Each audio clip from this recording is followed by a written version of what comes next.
welcome to Craig Duswalt's Rock Your Life TV series, where we interview amazing business leaders and innovative entrepreneurs. I am your guest host, Dean Cain, and today I'm sitting here with Mr. Walt Grassl. Does he look scared to you? Do I look scared to you? Is it hard to speak in front of people? Do you hate speaking in front of people? Interesting story, interesting questions, because this gentleman, who doesn't look afraid at all or nervous at all, had trouble with stage fright, speaking in front of people. Which, you know, my son has that when he has to do something. He's 17, he has to do something in high school, speak in front of people. It's tough. A lot of people have huge stage fright. Tell me what this is about, tell me what happened, and tell me what we're going to learn today. Well, up until the age of 50, when I had to get up at work and give a presentation, my hands would shake, my legs would shake. It's a common thing. So many people. Yeah, my mind would go blank. It was really terrible. And I would consistently exceeds expectations or far exceeds expectations in my ratings. And the one thing I could work on was communications. And I never did anything about it. They kept promoting me. And I got to be a department manager of 100 engineers in spite of having stage fright. But at the age of 50, my boss says, "You better figure this out. You better figure this out." I was so close to retiring at 55, which was my goal. I took him seriously. I joined Toastmasters, and that worked a little bit. And then I took improv and stand-up comedy. Wow, that's terrifying. Yeah, and the first time I did stand-up, it was as a graduation for a class and in front of 200 strangers.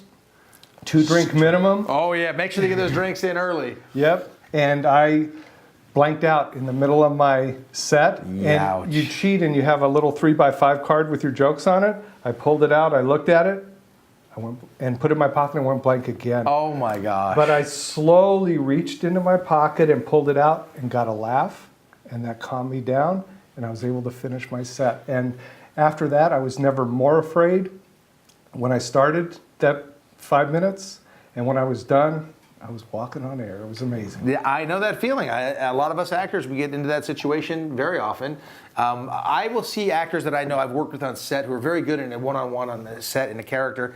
When we have to go present something at the Golden Globes or at the Emmys or something like that, or do a talk show, they get so nervous, it's unreal. And these are actors, these are professional actors that were just now suddenly terrified. I don't know what that is. What is that happens to people? I think it's because they're off script. Because I'm studying acting, and one of my struggles, which I'm getting better at, is memorizing the lines and delivering them in a way to honor the writer. And that's a problem. Forget honoring the writer.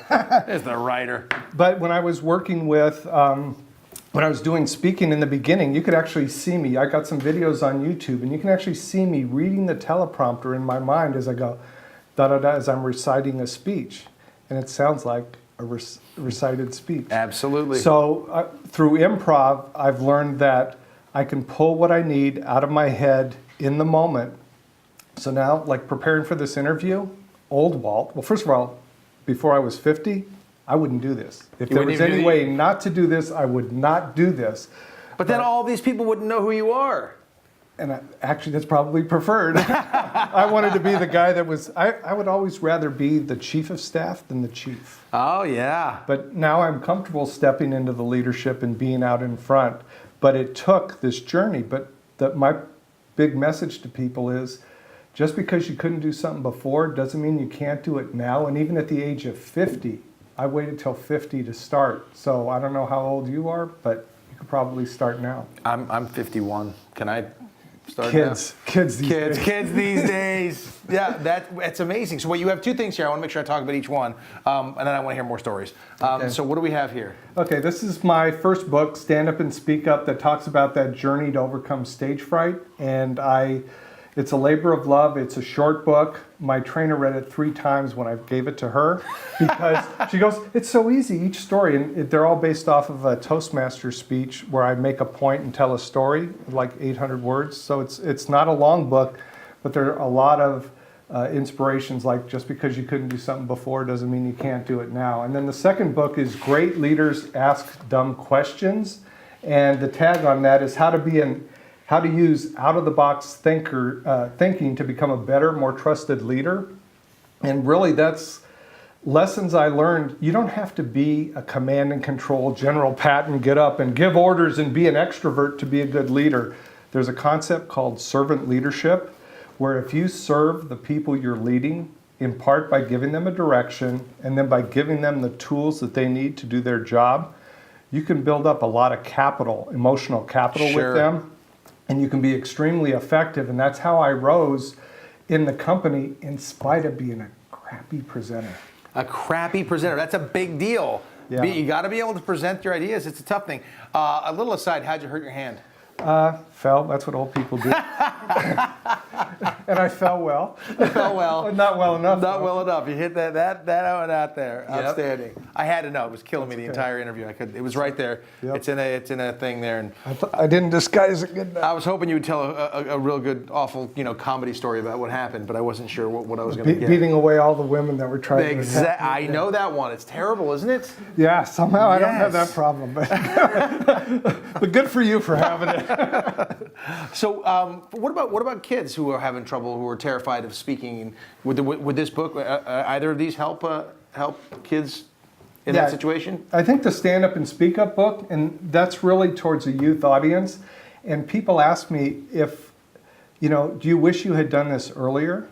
And if I had addressed stage fright in my 20s, I would probably have advanced higher in the company because, I did really bad in group interviews because that was a form of public speaking when there's 3 people and you're talking to them.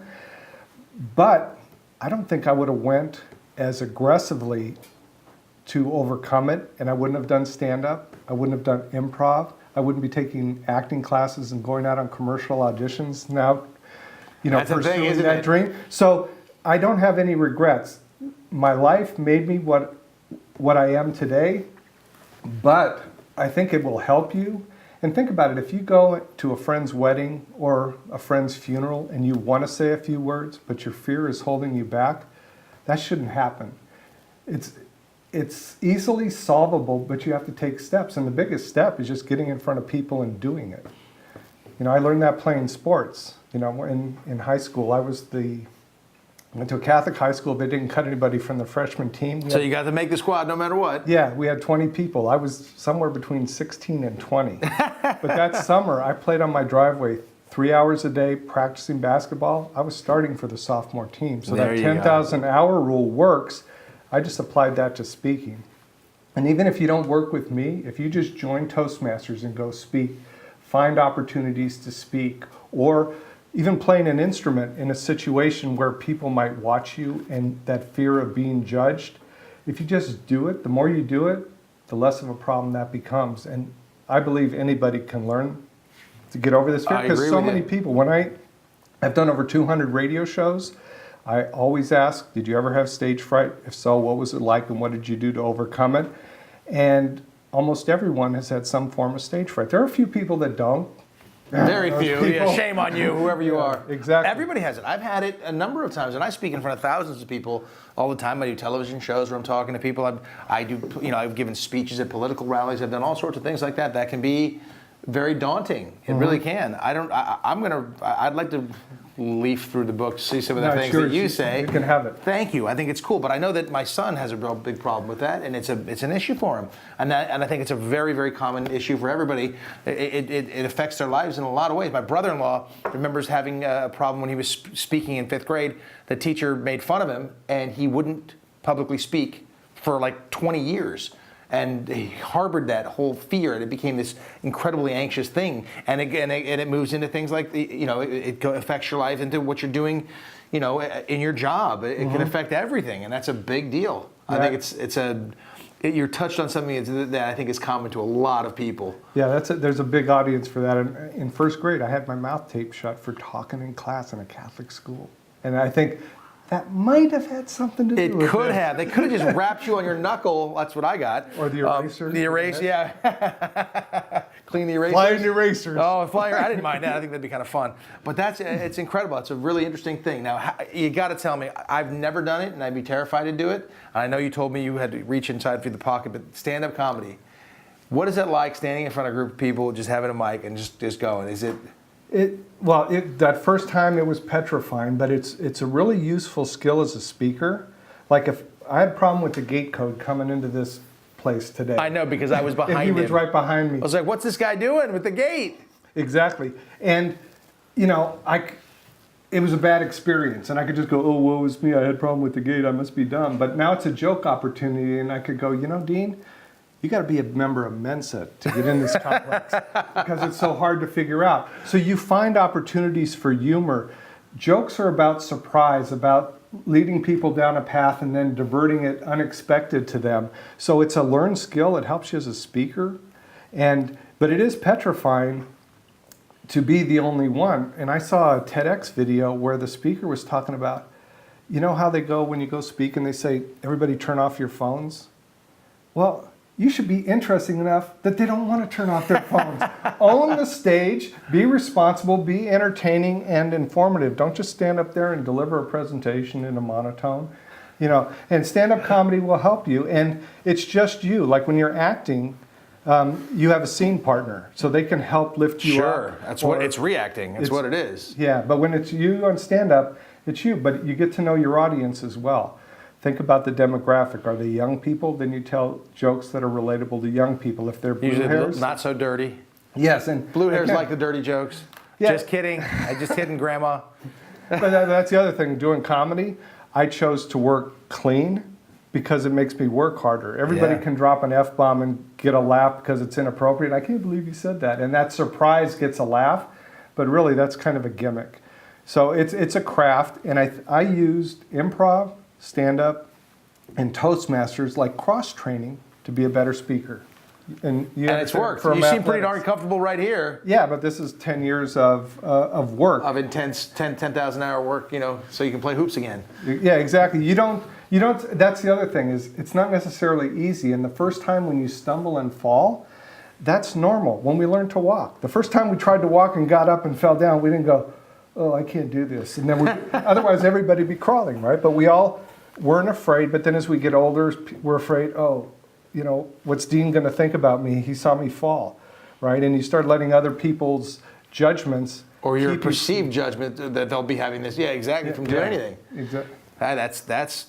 I think it's tremendously valuable. Now, if people, before I get to that, if people want to get in touch with you, how do they do so? I'm on social media. It's Walt Grassl, Grassl, missing a lot of vowels, but that's how it's spelled. Grassl. I'm on all the social media. I follow your Twitter. All right. And I love it. And I have a website, waltgrassl.com, and you can email me at walt@waltgrassl.com. It's really hard. That's how you get in touch with him. But before we go, because you're not going anywhere yet, unless you hit me with that club. I'm gonna hit Superman. We can tell who's Superman and who isn't. I don't know, man. That thing could be just a beast. There's a little thing we do. It's called Rockstar Rapid Response, where I ask you a question and you give me the first answer that comes to mind. I'm scared. Ish. Yeah. You probably the old you would be. Yeah. I mean, who knows? It's an amazing thing. One of the things that I say though, when I'm public speaking, I talk to people who have trouble with it. I don't know if you find this to be true, or maybe you're going to tell me I'm full of it, which is possible too, is I always picture that I'm talking to 2 or 3 people. Just like when I have a conversation with 2 or 3 people, it's very easy to speak. Sometimes you'll make a little bit of a mistake, and that's okay. But when I'm talking to 10,000, I can't see all 10,000. I say, okay, I'm talking to 3. That's, believe it or not, that was my cure for stage fright. I used to be really shy on top of this. I couldn't talk to one person. If you and me were at a grocery line or a party, and even if you weren't a celebrity, I would have a hard time talking with you. Then I got comfortable talking with one person, and then another person would show up. And okay, ruin the party. Now they've ruined the party. But now as a speaker, I make eye contact with one person, and I share a few thoughts. Then I move and I talk to somebody else, and I share a few thoughts. And they talk back to you with their body language. Yeah. And that is so calming. And then I go around the room, and as you go back further, or if the lights don't allow you to see it, and you start getting nervous because you're not making eye contact, then come back to those friendly faces in the front, ground yourself, and then go back. That is the key, and nobody told me that. I asked hundreds of speakers. I got picture your audience naked, look over their head, practice. But it was that eye contact, that connection with the people that worked for me. I did picture this one girl naked in the. Well, that's another story. That's another story. She was in the front row. It's another. She was talking to me with her eyes. It's a whole thing. See, that's a joke. I'm just kidding. I never get that, by the way. All right, so we're gonna go with this. Here we go. Okay. Rockstar Rapid Response. You ready? Yes, sir. What's your favorite band? Who's your favorite band? Earth, Wind, and Fire. EWF. Solid, funky grooves. What's your favorite song? If I'm Only for Myself, Who's Gonna Be for Me by Denise LaSalle. Do you know Denise LaSalle? Holy smokes, I do not. Check her out. That's nice. I thought you might go with like Shining Star or something, say with EWF, but no, you moved it out. I like it. What's your favorite movie? Ghost Dog, Forrest Whitaker. Ghost Dog? Yeah, The Way of the Samurai. He plays a hitman who does his job as a samurai, and he has a code of honor that he won't break, even if it means losing his own life. Oh, I like it. Yeah, it's an independent film he did. Forrest Whitaker, he's all right. He can act a little bit. Yeah. He's really good. Dang you, Forrest. He is really fantastic. Are you a morning or a night person? Morning. Ooh, there we go. Where would you go if you were invisible? I would... Keep it G-rated, keep it G-rated. I would spend a day with different thought leaders and shadow them around and learn from them.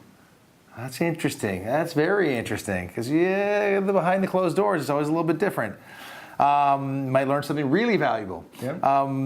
What's your favorite food? Wiener Schnitzel, veal cutlet from Germany. You know, not the hot dog from here in America. I was so disappointed when I found out it was a hot dog stand. I thought I could actually get Wiener Schnitzel. Der Wiener Schnitzel is actually just hot dogs. That's Yeah. Are you German? Yes, my parents are. That's why I'm missing all the vowels. Grassl. Yes. Rhymes with hassle, but he's not a hassle. And there's no E. All right, what's your biggest fear? It's actually, I think, altitude sickness. I'm afraid of being too successful. Because being shy and wanting to avoid the spotlight, the more the spotlight shines on me, that actually scares me. And I think I self-sabotaged in Toastmasters in the beginning. I would not rehearse for a contest. On purpose. On purpose. So you can't win it. So I wouldn't win and have to speak in front of a larger crowd. And Holy it took me a while smokes. to get over that. But if I'm honest with myself, I think that is my biggest fear. Well, it's just you and me. It's not all these millions of people watching. They're not there. Now you just told them that secret. That's really interesting. That's extremely interesting. I know people like that. It's the fear. It's fear of success. It really is, and they don't want to just no. I'll just stay here in my comfortable little bubble because I'm terrified. That's really interesting. What word do you love? Persistence. Maybe my favorite word as well. I completely agree with you. What word do you dislike or hate? Can't. Can't. It's such a bad word. Even if you say cannot, it's still bad. Still bad. You cannot come in here. That's the only way it's okay. No. All right, on a scale of 1 to 10, 10 being the coolest, 1 to 10, where do you fall on that scale of cool? -2. -2. There it is. A -2. Well, I'll tell you what, it's an absolute pleasure talking to you. Same here. You didn't seem Thank nervous at all, and so 10 years of work has worked out well. I look forward to checking this out too. Again, if they want to get in touch with you, how do they do it? Walt at waltgrassl.com or on social media, Walt Grassl, Grassl. Rhymes with hassle. We're going to hassle you for a moment as we break away for this quick message. Thank you very much. Walt, pleasure, sir. Thank you. Yes, sir. Pleasure. Well done.